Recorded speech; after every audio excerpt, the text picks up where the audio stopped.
All right. I know we're preparing for Christmas. Kids, you are dismissed. Let me not forget that. I know we're preparing for Christmas. I'm excited for Christmas, but I'm thinking a lot about Thanksgiving. I still have Thanksgiving on my mind from the last few days. Anybody have a good Thanksgiving? Raise your hand if you had a good Thanksgiving. Okay, raise both hands if you ate too much. Yeah, I definitely ate too much. But that's part of our tradition, right? For Thanksgiving, we just eat too much. And for Christmas, we buy too much, and then we get too much, and then it's too much.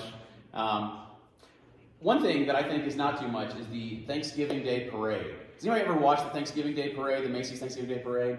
I haven't watched it in years, but I found out this year it's 101 years old. Like, they've been having that same parade for over a century, going through New York City, but they've had some problems throughout the years. They've had some mishaps and some accidents. So if you go to the next slide, this is one of the early ones. This is from 1931. This is a very early Macy's Thanksgiving Day Parade. The cat in the very front, if you're familiar with their old cartoons, that's Felix the cat. In this parade in 1931, that cat caught fire and exploded. And so you can just imagine just the sheer chaos that went on that year. If you go to the next slide, this is from the following year, 1932. Looks like it's kind of like a hippo or something. The one behind it is Tom Tom the cat. Tom Tom the cat is famous because of something that happened to Tom Tom. So 1932, back in this day, when they were done with the parade, what they would do is they would release all of the floats, and they would just float off into the sky. And then if you would find it and return it, they'd give you $100 for bringing it back. Except for this year, Tom Tom the cat got intercepted with an airplane and got tangled in the airplane propeller. Now, fortunately, it got out. It didn't cause the plane to crash or anything, but that was the final year that they released the floats at the end of the balloon, at the end of the parade. Because you can just imagine the chaos that those huge things could cause as they float in the sky. Many times throughout the years, these things have gotten deflated, or they'll hit a tree, or they'll hit like the side of a building or something, and then part of it will kind of collapse. Sometimes it falls on people, and people get injured, but sometimes they just look silly. Like sometimes it doesn't look like it's supposed to look. This is my favorite one out of these. They have a picture. Go to the next slide. This is Kermit the Frog, like in 1980s, 1991, and he's just like flat, like his face is just like, it's not how it's supposed to look at all. He just looks deflated and like he's miserable. But you have all the people on the bottom, they're marching, they're holding, they're in their costumes, and Kermit's just like, anyway, just makes me happy. But I feel like sometimes, I can be like that. Like, I can look like I'm deflated. Like, I can look like I'm supposed to be happy, and I'm just miserable. Sometimes it's like, I want to be happy. I want to find the good things in life.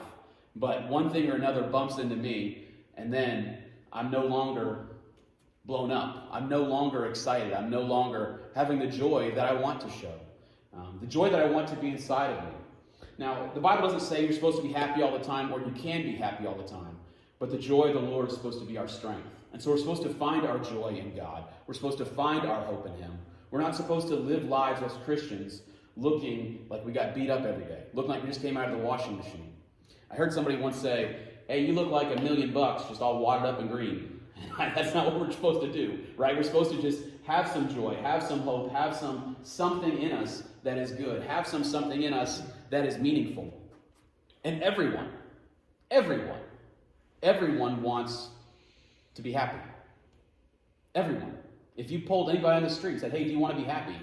Nobody's going to say, no, I'd just rather be miserable, right? Like, if you could be happy, if you could have something inside of you that made you fulfilled, that gives you hope, that lifts you up, lifts your spirits, that's what everybody's chasing.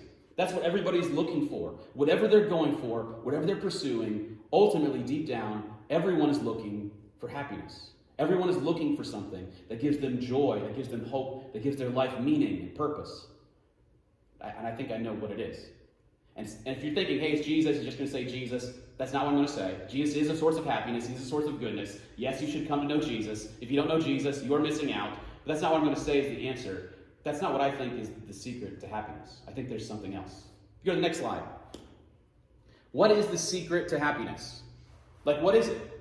If you look for people that are happy versus people that are unhappy, what is the difference? What do they know that these other people don't know?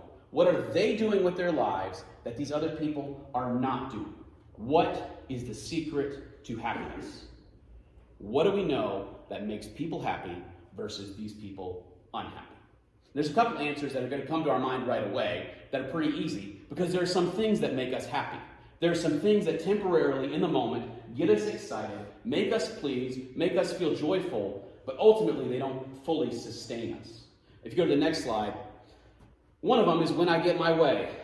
Boy, I like to get my way. Anybody like to get your way? It's like, yeah, okay, all right, yeah, there's a few hands. We like to get our way. I like it when things go my way. I like it when I'm like explaining something and people's like, oh, that's really smart. Or I'm having an argument and somebody says, you know what, that sounds like a good idea. I like to get my way.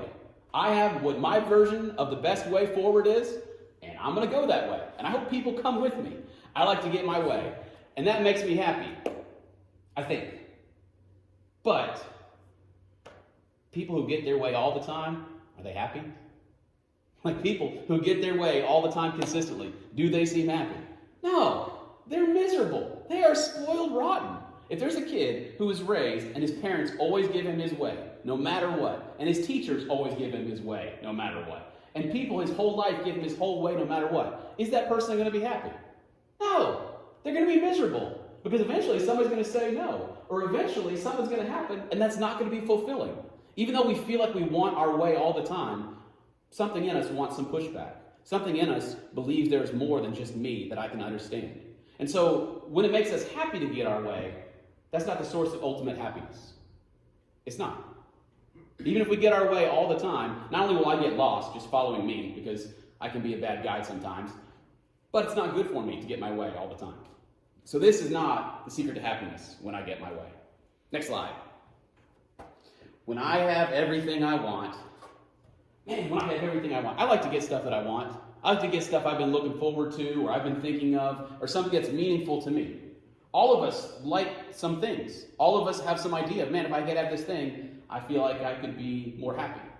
And there have been things that have made us more happy. It's important to have things that you need. It's important to have a home. It's important to have transportation. It's important to have food. It's important to have some things. But ultimately, things aren't the thing that makes us happy. Because things break. There's always another thing. There's always more things. Like there is more stuff to have. Things don't ultimately bring us happiness. How do I know? Because right now, all of us can think of somebody who's had a lot of things in their life that is miserable. Somebody who's had a lot of stuff, a lot of fancy stuff, or a lot of new stuff, but they don't always seem happy. They brag about their stuff, but if you look at them in their life, it's like they don't really seem fulfilled and satisfied. It's not just about the things. When I have everything I want, that's not the secret to happiness. It's nice. It's nice to get people stuff that they want, but ultimately that does not bring fulfillment and happiness. Next slide. When life is easy, I like when life is easy. I like doing nothing. I like just having a very slow, easy, laid-back life. That, for me, is something that I like. No pressure, everything is safe, everything is going well. I like it when there's little chaos. I'm a no-drama kind of person. Like, I am not looking for drama. I am perfectly content to let people have their own drama over there, and I'm going to go this way. I'm good with life being easy. I'm good with life being quiet. I'm good with life being simple. I can be happy all by myself. Like, I'm good. But ultimately, that's not the secret to happiness either.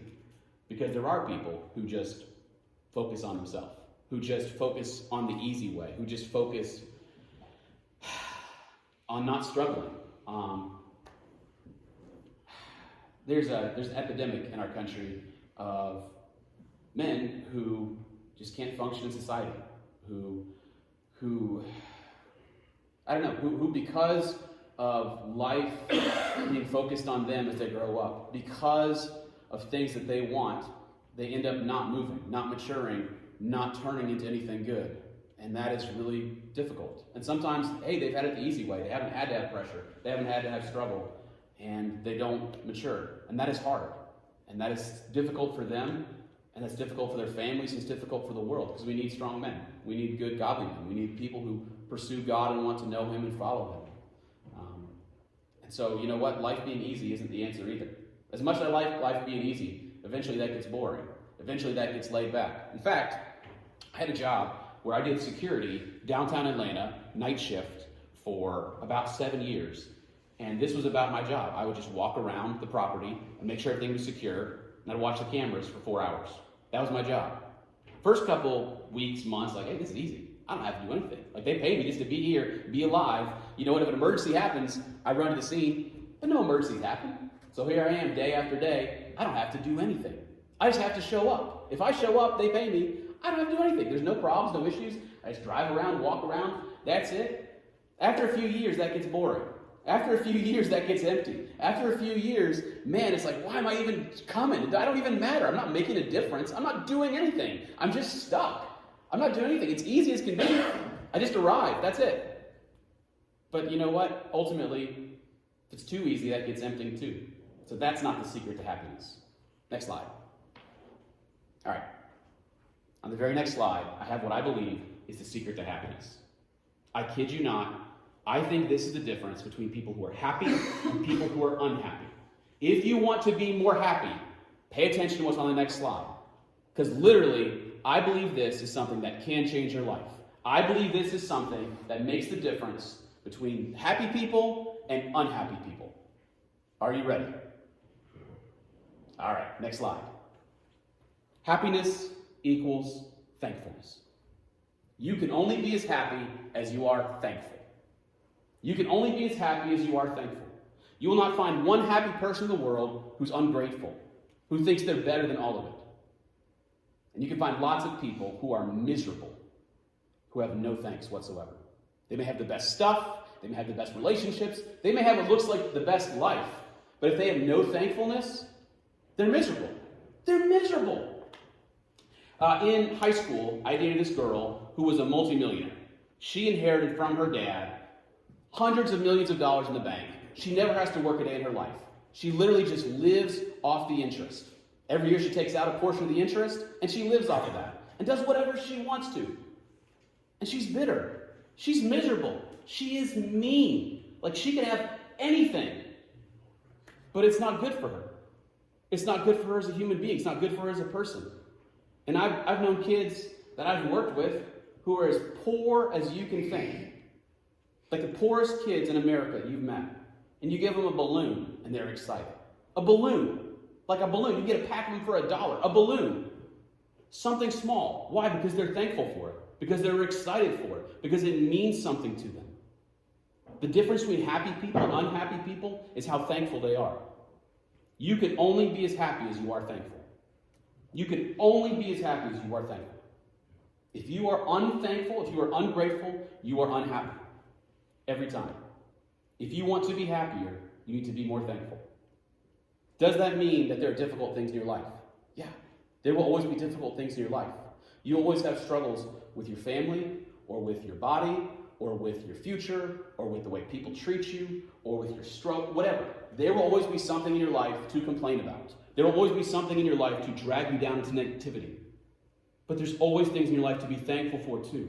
And the more you can be thankful to those things, the more you'll be happy.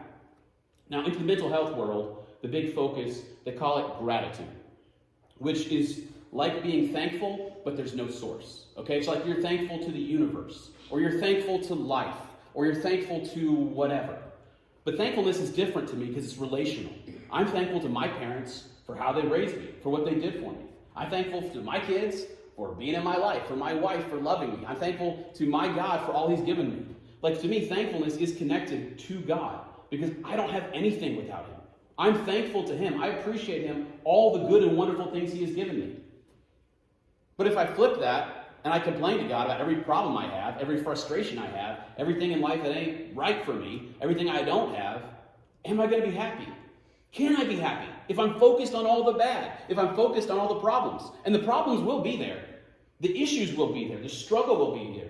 In this world, you will have trouble. You will have suffering. You will have trials. That's a promise from Jesus. In this world, you will struggle. You will suffer.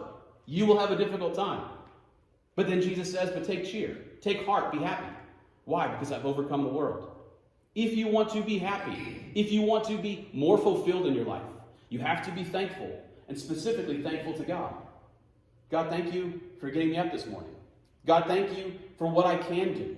God, thank you for the people in my life that I have. God, thank you for what I've seen and what I've been through.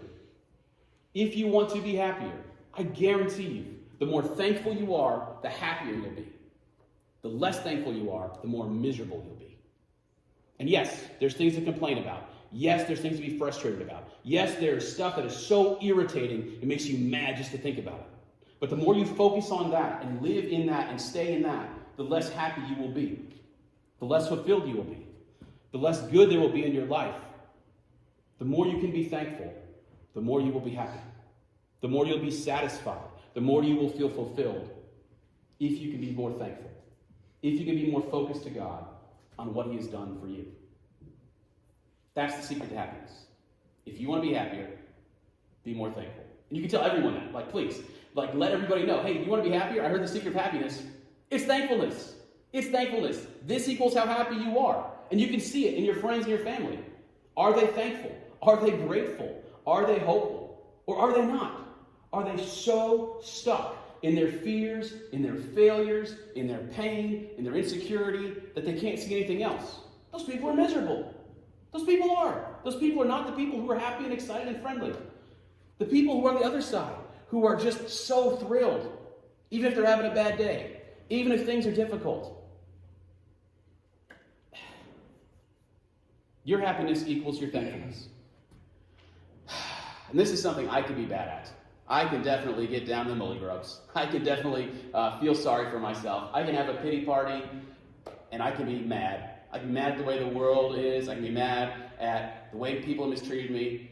I can even be mad at God, like many times in my life. Like, God, where are you? God, why haven't you helped? God, I wanted you to do this. I prayed for this, and I didn't get it, and now my life is harder. And I can feel sorry for myself. I can sit in that. It's not good for me, and it doesn't take me anywhere good, and I'm not happy. If you want to be happy, you have to be thankful. If you want to be more happy, you have to be more thankful. Your happiness equals your thankfulness in this world. And that's a problem for us, specifically because we live in America. I love America. I'm not bashing America. But America is focused on capitalism and getting more, which means there's always something else to buy. There's always something else to do. There's always another problem. If you get this tool, it'll solve. If you just buy this, if you just do that, if you just buy this, which can make us feel like I don't have enough, or I'm not enough because my house doesn't look this way, or I don't have these things, or I don't drive this car, or whatever. And we can get so easily programmed to see that my life is not enough because I don't have enough, which makes us feel less about what we have and more ungrateful. And it can really turn us against God and turn us against the joy that He wants to give us and the satisfaction that He wants to give us, because we can get so lost in what we don't have. But the one thing we always do have is a God who is good, and His love endures forever. And He promises that He will never leave us or forsake us. He will never disappear on us. He will never ghost us. He will always be there for us, and we can always be thankful for Him. Even when everything else falls apart, even when everything else gets ruined. Jonah in the belly of the fish, in the belly of the whale, underwater, can do what? He can be thankful that God is there, that He is still alive. Even though everything else is going the wrong way, you know what? He still has His life, and He still has God. People who have horrible illnesses, people in nursing homes, people who are struggling with major issues can still find their joy if they can find their thankfulness, if they can find their hope, if they can find pleasantness and happiness in what God has given them. It doesn't mean everything's perfect. It's not going to be perfect. It doesn't mean everything is how they want it to be or ideal. Everything is not going to be ideal in your life. It's not going to line up and be perfect and stay perfect. It's not. It's not going to line up and be perfect in your family. But if you can find a way to be thankful, if you can find a way to enjoy, to appreciate what you have, you will find a way to be happy. And if you can't, you won't. You won't. You can only be as happy as you are thankful. That's it. Bar none, bottom line. Your happiness equals your thankfulness. Next slide. There's a few verses in the Bible that talk quite a bit about thankfulness. We talked about one of them, I feel like it was this summer, but it's Philippians 4:4-9. It is the go-to verse for me when I'm talking to people about anxiety. It is the go-to verse to me when I'm talking to people about renewing their mind and changing their mind. Philippians 4:4-9 is fantastic. It helps reorient you back towards God to be thankful for what you have. And then many of the Psalms are focused on thanksgiving. In fact, there's a whole genre of Psalms in the book of Psalms that's all about being thankful, all about being thankful, all about being thankful. One of them specifically is Psalm 136. which is a very, very ancient psalm. This is one of the first psalms that is written. This is clearly written in the time of Moses. This is before Joshua, before David. Moses has just led the people out. They're about to go in the promised land, and they're thanking God again and again and again. And it says over and over again, his love endures forever. His love endures forever. His love endures forever. His love endures forever. And so, for thousands of years, the Israelite people would read this in congregations. And their priest or their Levite would get up, and he would read the first line, and they would say, "Give thanks to the Lord, for he is good." And the people would say, "His love endures forever." And they would just echo that back and forth. He would read one line, they would read the next line. His love endures forever. Because wherever you are, whatever you're struggling with, whatever you're facing today, whatever negativity or issue is in your life, God's love is there for you. His love endures forever. It stays with you. It doesn't leave you behind. It doesn't dismiss you. And you can find hope in his love. You can find hope in who he is. Next slide. So I want us to do that. I want us to continue this tradition that believers in God have done for thousands of years, which is I'm going to read the first line, and then I'm going to point at you guys, and you guys are going to say, his love endures forever. That's it. His love endures forever. It's right there. It's right on the screen. That's all you have to say. We're going to do it at the same time. Are you ready? All right, here's our practice round. I'm going to say something, something, something, and then you're going to say... That's good. That's very weak, though. I don't know how excited you are about his love enduring forever. Let's try that again. Something, something, something. His love endures forever. Good. Here we go. All right, so this is Psalm 136. Give thanks to the Lord, for he is good. His love endures forever. Give thanks to the God of gods. His love endures forever. Give thanks to the Lord of lords. His love endures forever. To him alone does great wonders. His love endures forever. Who is by his understanding he made the heavens. His love endures forever. He spread out the earth upon the waters. His love endures forever. Who made the great lights. His love endures forever. The sun to govern the day. His love endures forever. The moon and the stars to govern the night. His love endures forever. To him who struck down the firstborn of Egypt. His love endures forever. And brought Israel out among them. His love endures forever. With a mighty hand and an outstretched arm. His love endures forever. To him who divided the Red Sea asunder. His love endures forever. And brought Israel through it in the midst of it. His love endures forever. But swept Pharaoh and his army into the Red Sea. His love endures forever. To him who led his people through the desert.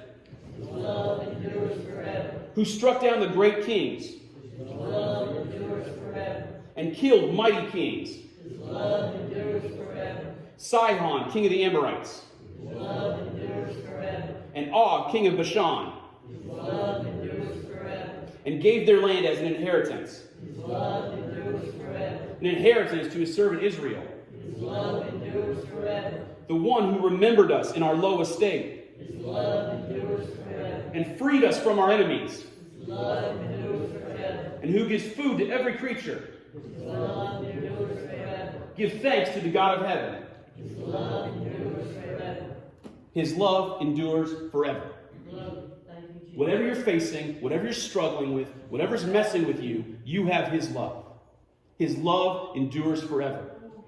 It does not forget about you, does not skip out on you when you sin, or when you struggle, when you forget, or when you haven't read your Bible in a while. His love endures forever. His love is with you. His love is following you because you matter to God. Amen. Whatever you're facing, whatever your difficulty is, whatever your frustration is, God sees you and he cares about you and he knows you and his love endures forever. And he will never leave you or forget about you or abandon you because you matter to God. Thank you, Jesus. So if you have nothing else to be thankful for today, his love endures forever. And you can be thankful for that. And you can be thankful that the God who made everything and did everything cares about you and knows you. And his love endures forever. Hallelujah. His love endures forever. It's not going to end. It's not going to quit. You're not going to get lost. He's not going to throw you away. No, you matter to God. And his love endures forever. He will always love you. He will always be there for you. You will always matter to God. His love endures forever. We can be thankful for that. We can find joy in that. We can find hope in that. We can find our life in that. And so I just want this week for you to focus on that and meditate on that. How God's love endures forever. How it is with you, how it stands by you, how it is on your side. How you're not alone. You're not forgotten. You're not dismissed. You are not insignificant. Because God's love endures forever. We're going to listen to a song. I'm going to get back up here to close in just a minute. If you go to the next slide.